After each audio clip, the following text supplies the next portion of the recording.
Assalamualaikum warahmatullahi wabarakatuh. Kami dari kelompok 5 akan mempresentasikan materi teori belajar, model pembelajaran konstruktivisme, dan motivasi belajar. Kelompok 5 beranggotakan Suraida, Andi Rizka Eka Putri, Titik Nur Amiruddin, Putri Dwi Ramadhani Syam. Pembahasan dari materi ini: 1. Penerapan teori behavioristik, teori sosial kognitif, dan teori konstruktivisme di dalam kelas.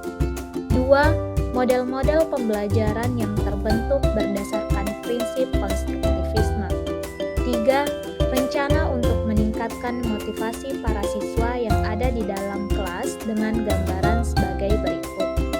Tania, 7 tahun, memiliki kemampuan rendah dan keinginan yang rendah untuk sukses.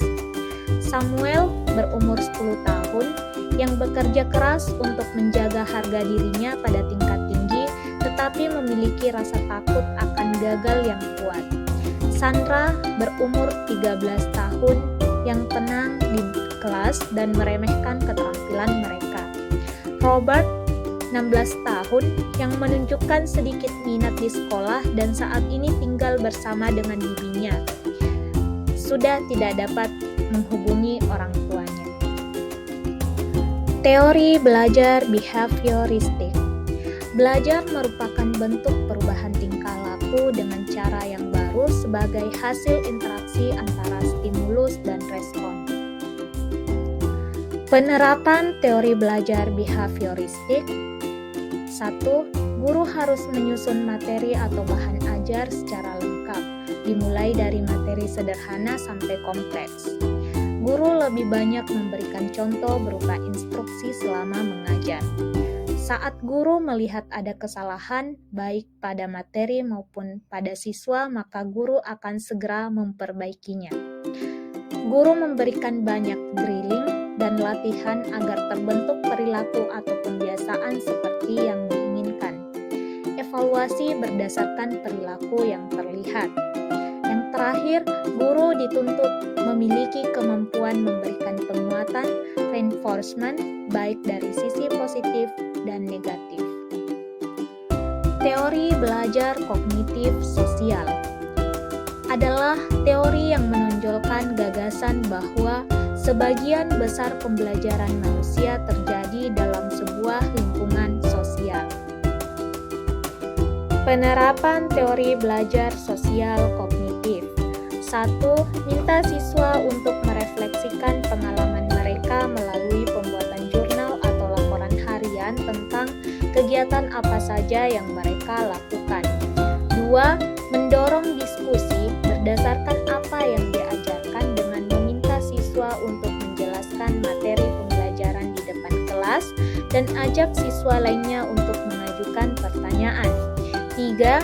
Membantu siswa menemukan solusi baru untuk suatu masalah untuk mengembangkan cara berpikir kritis. 4. Minta siswa untuk memberikan penjelasan tentang ide atau pendapat yang mereka miliki. 5. Membantu siswa dalam mengeksplorasi dan memahami bagaimana ide-ide bisa terhubung. 6. Meningkatkan pemahaman dan ingatan siswa melalui penggunaan visualisasi dan permainan dalam menyampaikan materi. Teori belajar konstruktivisme. Teori belajar ini, peserta didik secara aktif membangun dan menemukan sendiri pengetahuannya melalui pengalaman nyatanya, sehingga pengetahuan yang diperoleh dapat lebih bermakna dan lebih lama tersimpan atau diingat oleh peserta didik.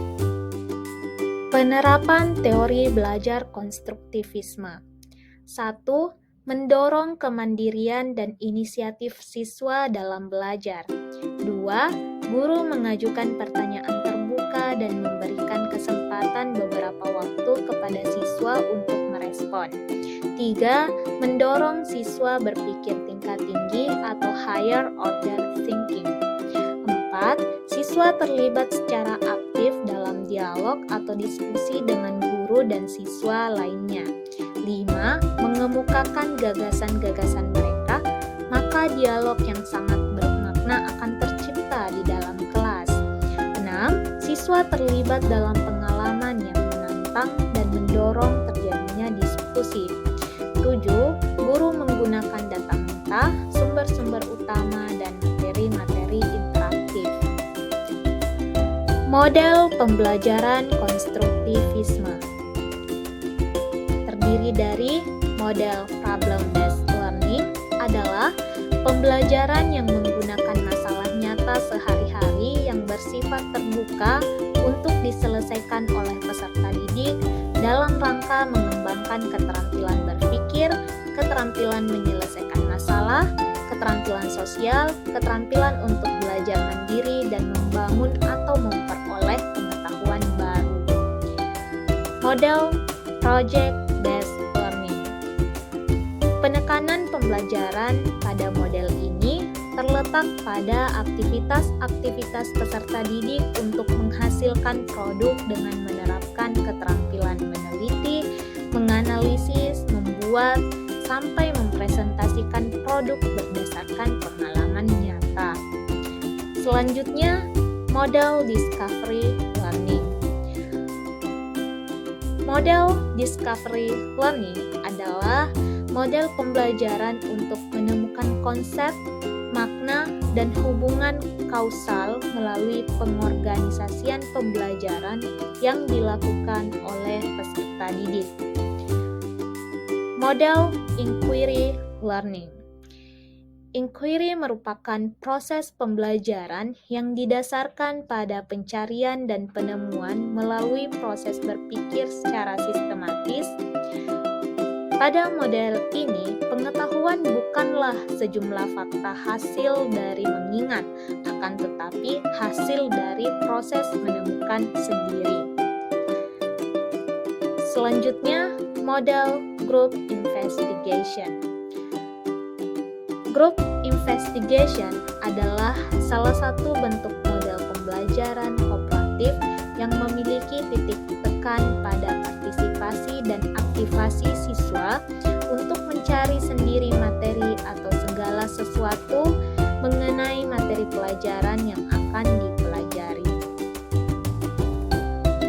Rencana untuk meningkatkan motivasi belajar anak. Pada kasus pertama, Tania berumur 7 tahun, memiliki kemampuan rendah dan keinginan yang rendah untuk sukses. Cara untuk meningkatkan motivasi belajar Tania adalah dengan melakukan pendekatan secara personal atau personal touch, memberikan motivasi secara langsung, dan memberikan pujian atau reward. Kasus kedua yaitu Samuel yang berumur 10 tahun bekerja keras untuk menjaga harga dirinya pada tingkat tinggi, tetapi memiliki rasa takut akan gagal yang kuat.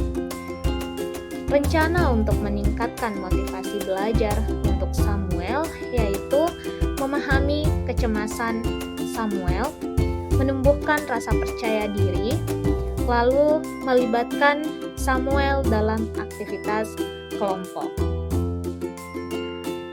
Kasus ketiga yaitu Sandra, 13 tahun yang tenang di kelas dan meremehkan keterampilan mereka.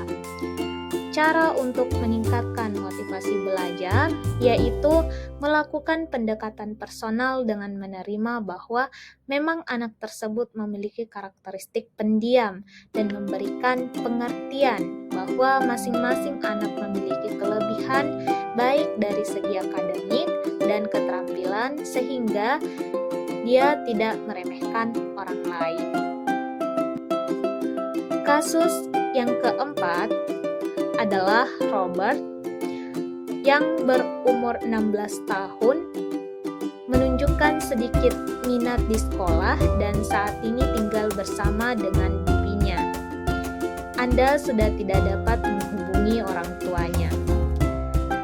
Adapun rencana untuk meningkatkan motivasi belajar Robert, yang pertama melakukan pendekatan intensif responsif kepada siswa tersebut, menghubungkan konten pembelajaran dengan minat siswa, dan menjalin komunikasi dengan bibinya untuk berdiskusi tentang kesulitan belajar yang dialami oleh Robert. Terima kasih dari kami kelompok 5. Wassalamualaikum warahmatullahi wabarakatuh.